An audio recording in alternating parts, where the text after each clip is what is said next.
what Larry heard. Only being alone on Christmas Eve. That's why I was listening to an all-request show on the radio, see? I was listening to it real booming loud, like. But I'm sure I heard that gunshot. I remember exactly what the DJ was saying when I heard it, too.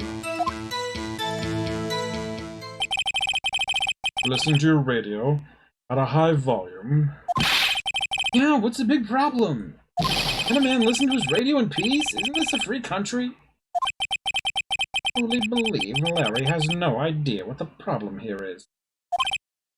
Judge, can you believe a word this witness says? What he heard was probably nothing more than a drumbeat from the radio. Enough, it is difficult to believe this testimony. Objection! Wait, Your Honor. The witness said he remembers exactly what the DJ said when he heard the gunshot. Excuse me? DJ? An announcer, the guy who says things on the radio. Anyway, what this means is, I heard the sound and no music was playing. The DJ only talks between songs, so he could have heard the gunshot from the lake. I'd like to cross-examine the witness, Your Honor. Very well, Mr. Wright. I can't believe I'm continuing this charade. Right.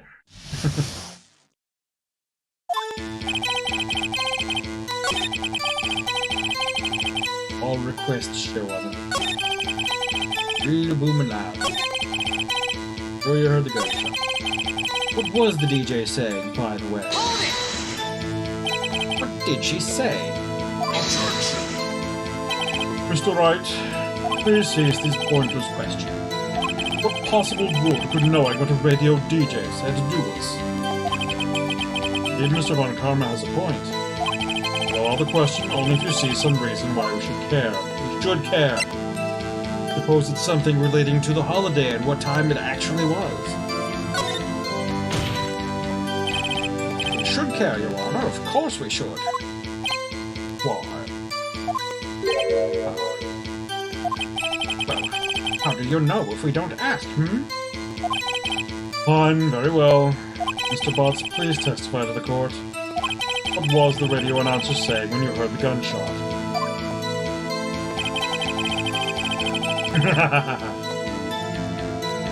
Just when she said, hey, it's almost Christmas, I heard the gunshot. Guess what? Almost Christmas, you say.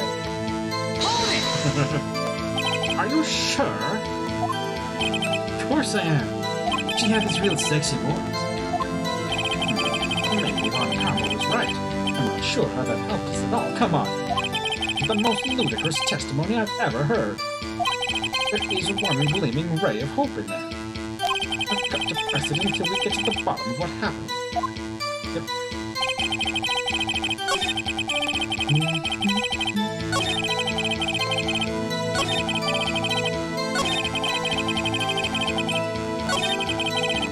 Almost Christmas? Alright, so he heard the empty lake shot at almost such and such time. Which piece of evidence am I supposed to show?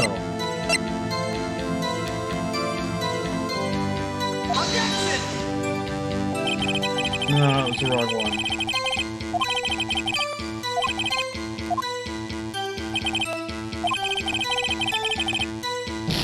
I have 3 different things with the time on it.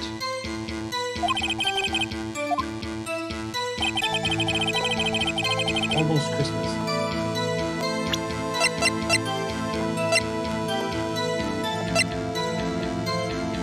The gunshot was at 12:15. Just after midnight.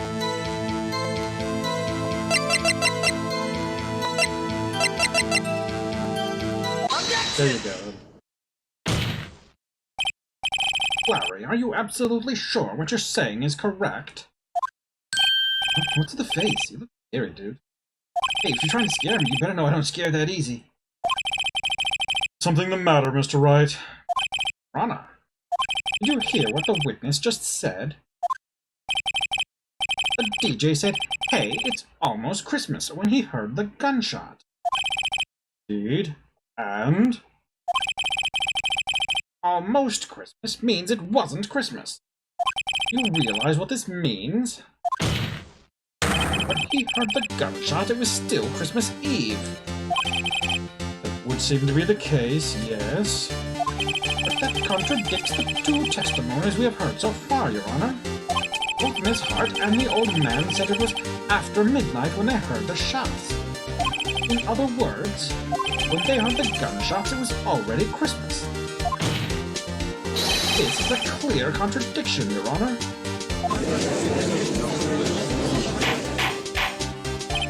Order, order. Does this mean the two prior witnesses heard gunshots after midnight? The gun was fired 3 times!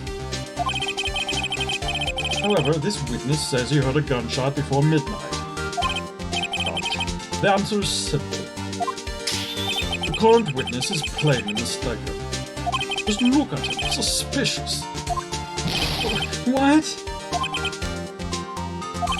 Well, Mr. Wright, what do you think about Mr. Butt's claim he heard the gunshot before midnight?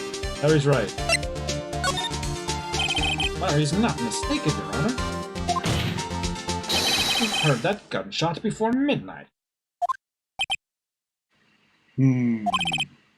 Intriguing. I'm assuming you have evidence for this wild claim. Show me evidence there was a gunshot before midnight. Okay, now I show this picture. Take that! Look at this photograph. This was taken by our witness yesterday, Miss Lotta Hart, with her automatic camera. The timestamp on the photo reads December 24th, 11:50 p.m. Oh? But there's nothing on the lake in this picture. Your Honor, the real issue here is not why nothing is shown in this photograph. It is why this photograph exists at all. What do you mean? Your Honor, this photograph was taken by an automatic camera. That camera was set to go off in response to loud noises. Oh, correct. There was a loud noise on the lake at 11:50 p.m. That's why this photograph was taken. In other words, when Larry heard that gunshot, it was most definitely still Christmas Eve. Indeed, it would seem that is the case. Then where does that leave us? Miss Hart testified that she heard the gunshots after midnight. Are you claiming she was mistaken? Not at all, Your Honor. It's a fact the camera also triggered at 15 minutes after midnight. Your Honor, that night there were 2 sets of gunshots with a 25-minute pause between them.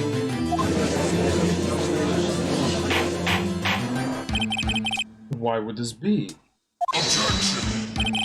Don't be fooled, Judge. That camera was set to respond to loud noises. Yes? There is no proof that the loud noise at 11:50 was a gunshot.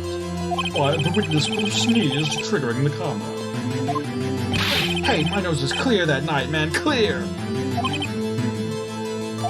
Well, Mr. Wright, there's no turning back now.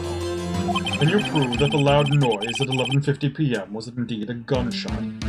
Please show the court evidence if you have any. Yes, the gun was fired 3 times.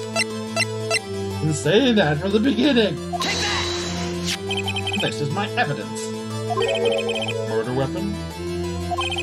Something about this pistol was bothering me, Your Honor. Both of the witnesses who testified yesterday heard 2 gunshots. However, the murder weapon was fired 3 times, and I tried to bring it up then and nobody back.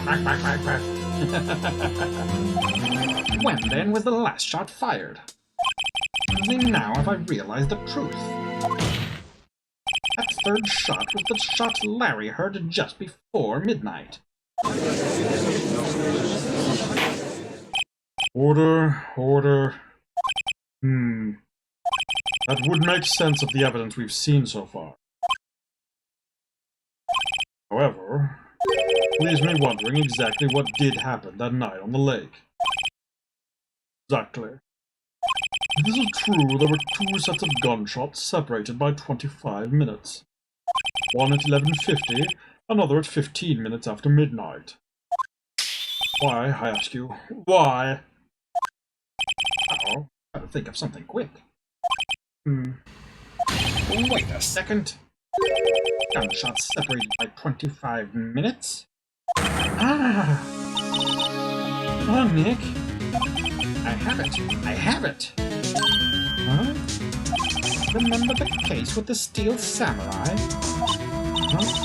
Yeah, of course I remember. The murderer in this case had the same idea as the murderer in that case. What do you mean? Maya. Yes? If you don't figure this out now, we'll never overturn Edgeworth's guilty verdict. I've got a hunch and I'm going to run with it. Right. I mean, is this safe? Safe? Already gotten a guilty verdict. We have nothing to lose. Just watch and let me know if I say anything that sounds fishy, okay? Right, Nick? Your Honor! Yes, Mr. Wright? The testimony just now has cleared up this entire case.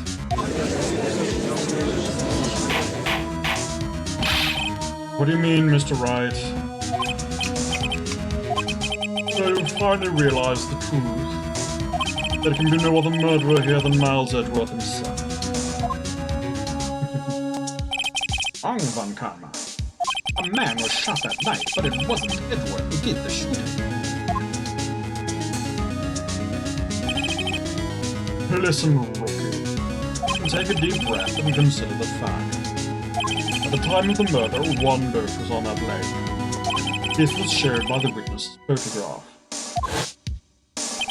The defendant, Edgeworth, and the victim, Robert Hammond, were on that boat.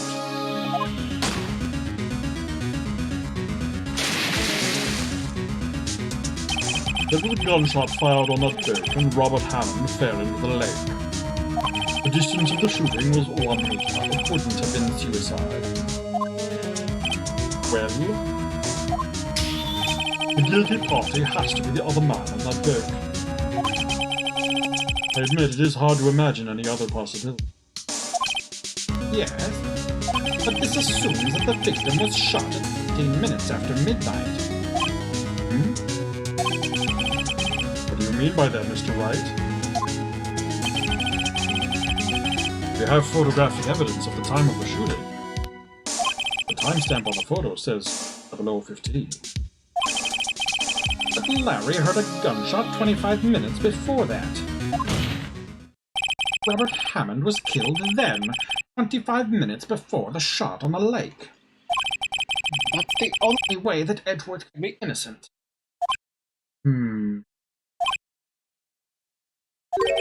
Mr. Wright, are you quite mad? Explain who the two men on the boat are. The murderer and... No, wait, hold on. Edgeworth and the murderer. Probably. Yeah. Of course, it was Edgeworth and the murderer. After the murderer killed Robert Hammond at 11:50, he assumed the guise of Mr. Hammond and met Edgeworth.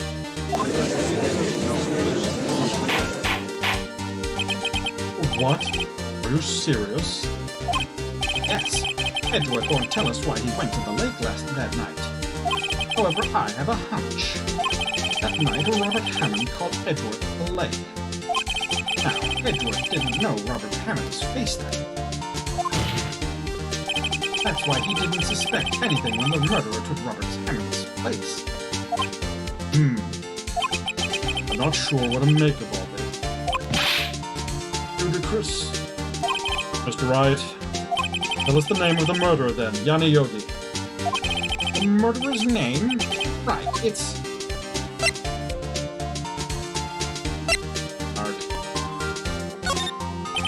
Actually, I don't know the murderer's name. Don't know. Bah! Again, you waste my time. Don't know because he never told us. The murderer is the caretaker of the boat shop. That old man. At 11:50, he was the one who killed Robert Hammond. Caretaker of the boat shop? Where did he do this? There weren't any boats on the lake then. Why would he have to go all the way out on the lake just to shoot someone? May I suggest that the real scene of this crime was not on a boat? What? Well then, where did the murder take place? That's where the murder really took place. Okay, so, at the boat shop, right? And he tried to get a boat? Yes? Because it wasn't on the lake, or there would have been a picture. Take that! Here, of course, the boat shop where he lives. That way he could meet with the victim without anyone seeing. Objection! Do you have any proof that the boat shop was the scene of the crime? Recall Larry's testimony, if you will.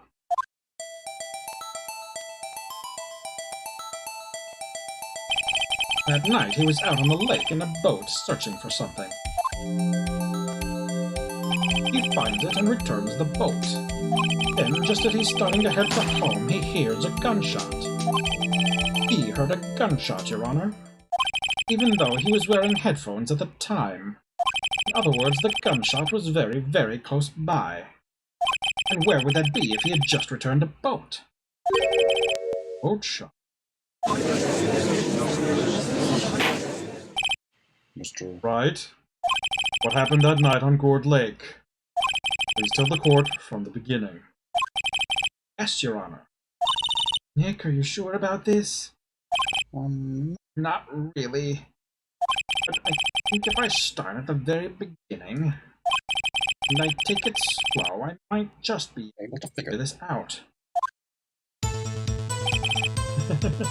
That night, the caretaker of the boat shop called Robert Hammond to his shop.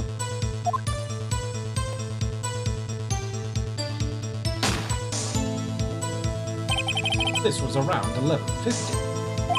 That was when the gunshot that Larry heard was fired. After that, the caretaker put on Robert Hammond's coat. He became Robert Hammond. Then he got on a boat with Edward and went out into the middle of the lake. Then who fired the pistol on the boat, Mr. Wright?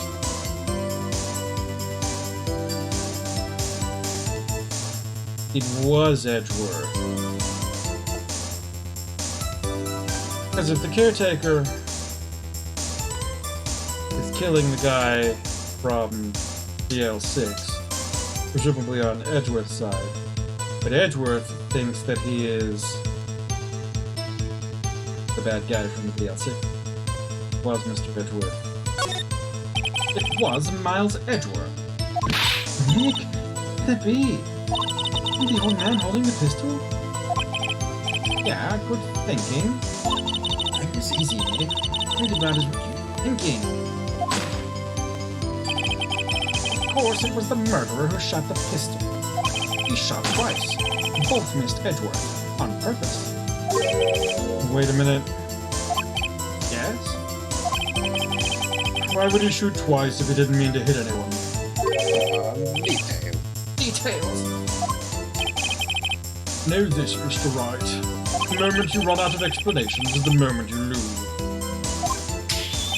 Tell us why the murderer had to fire twice.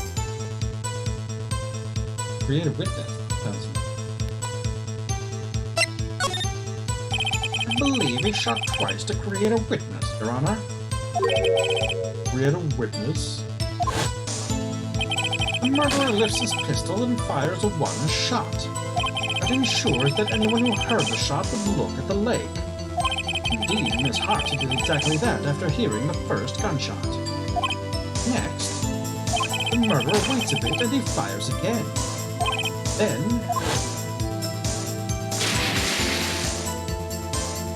the murderer jumps from the boat himself, leaving the pistol in the boat behind him.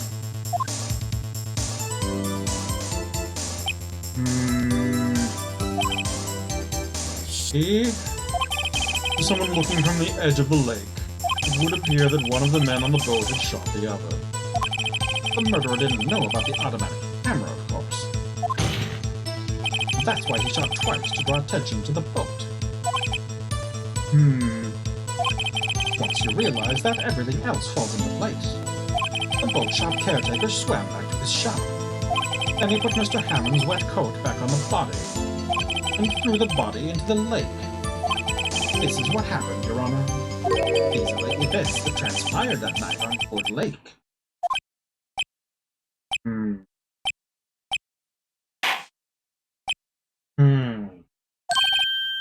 Bailiff, bring out the witness from before. The boat shop caretaker, quickly.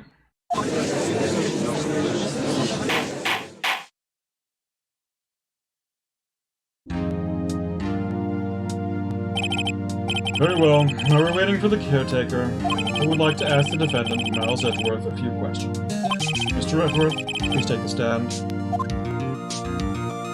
Oh boy.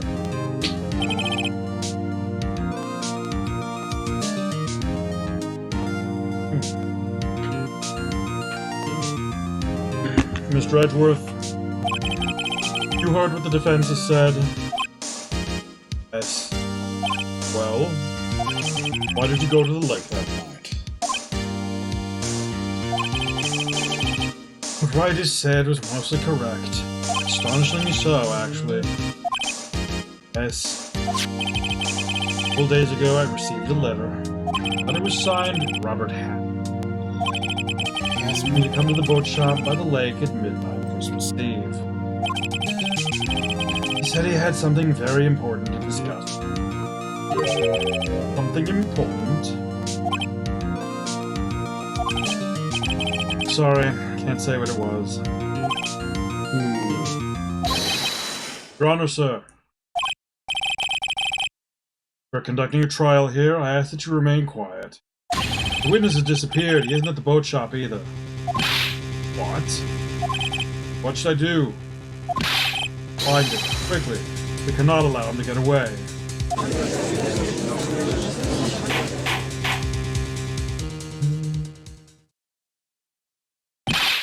Mr. Von Karma, your witness has disappeared.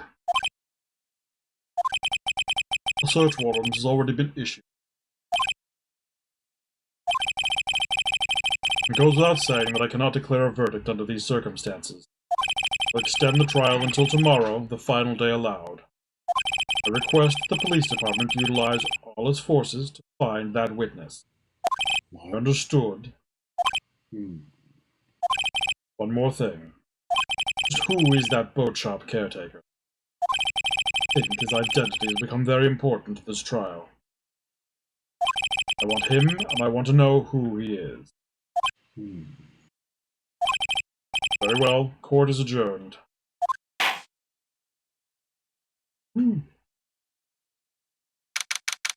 December 27, 1:22 p.m. District Court, Defendant Lobby Number 2. Yay, Nick, you did it! Yeah? Well, at least we got out from under that guilty verdict. What about Larry? That was something else. Even Von Karma didn't know what to do with his testimony. Larry really helped us out. Sure, once I sifted through his unique testimony. Still, he did save us. I just wish our cases weren't so down to the wire all the time. What you mean? Sometimes I feel like it's us on trial instead of our clients. Hey, Edgeworth. Mr. Edgeworth? Did you say something? You look so pained. I mean, you look like you're probably going to get off the hook. You can try to smile just a little, Max? Sorry. Fear it's not over for me yet. What do you mean? Right. Something that's been troubling me for a long time. Don't know whether or not to tell you. Edgeworth? Oh, a little time left. I want to tell you, get off my chest, but Can't make up my mind. What is this about, Edgeworth? It's a nightmare I've had. The memory of a crime I committed. A crime you committed? A memory... murder.